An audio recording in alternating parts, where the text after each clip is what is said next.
Hey guys, I'm in London this week for another Pride, and so where better to talk about a long-term plan to wipe out marriage equality in the United States. I'll have that plus the Trump administration's attack on LGBT service members this week on Weekly Debrief.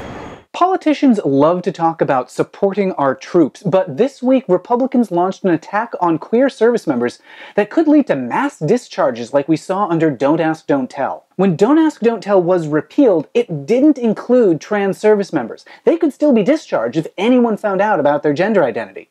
The Obama administration took steps to fix that, telling trans service members that their jobs were safe and setting July 1st of this year as the deadline to start enlisting new trans soldiers. What could go wrong? Well, this week Jim Mattis, the Secretary of Defense, pushed back the start of new enlistments until the end of the year, or maybe even longer.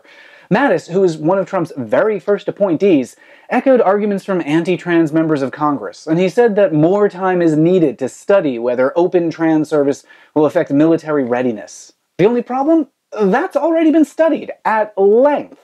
Multiple studies have shown that there's likely to be minimal impact, not to mention 18 other countries already allow open trans service with zero evidence of negative effects.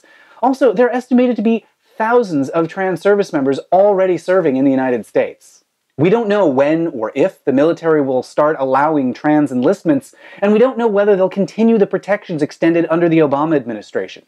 But if they wanted to start the kind of widespread discharges that we saw under Don't Ask, Don't Tell, blocking queer enlistments and ignoring any data that doesn't confirm their biases is exactly how they'd start. Over in Germany, celebrations continue after legislators voted to allow marriage equality, but on the very same day that that happened in Germany, Texas took steps that could lead to the end of marriage equality in the United States.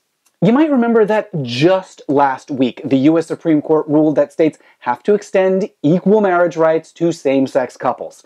That was in a case from Arkansas about birth certificates. The state of Arkansas was refusing to recognize same-sex parents on birth certificates, saying that while they had to issue marriage licenses to same-sex couples, they didn't have to extend any of the rights of marriage to same-sex couples. The Supreme Court ruled essentially, no, read the Constitution. You have to treat all people equally under the law, even queer people.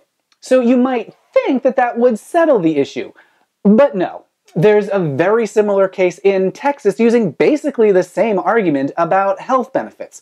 Anti-gay activists there are claiming that even if a same-sex couple gets married, there's no law that says they have to get the same benefits as an opposite-sex couple. Of course, as the Supreme Court just pointed out, there is a law. It's called the U.S. Constitution, and it says that the government must treat all people equally under the law. Nevertheless, after that birth certificate ruling last week, Texas doubled down, saying basically, okay, so the Supreme Court says that gay couples need to be treated equally on birth certificates. But they didn't say anything about health insurance. Why is Texas doubling down on an argument that was just rejected by the U.S. Supreme Court? Well, one possible explanation: by the time this Texas case reaches its conclusion, we may have a very different Supreme Court. We won marriage in 2015 by a margin of 1 vote, and if the makeup of the court changes too much, that victory would be in serious jeopardy.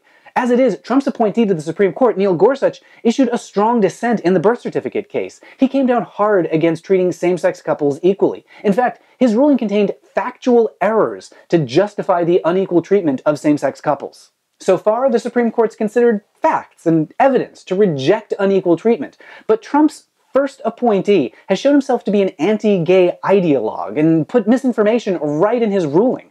And if the court gets 1 or 2 more justices like that, they could use the Texas case to establish a precedent on marriage, essentially saying that it's okay for states to have different tiers.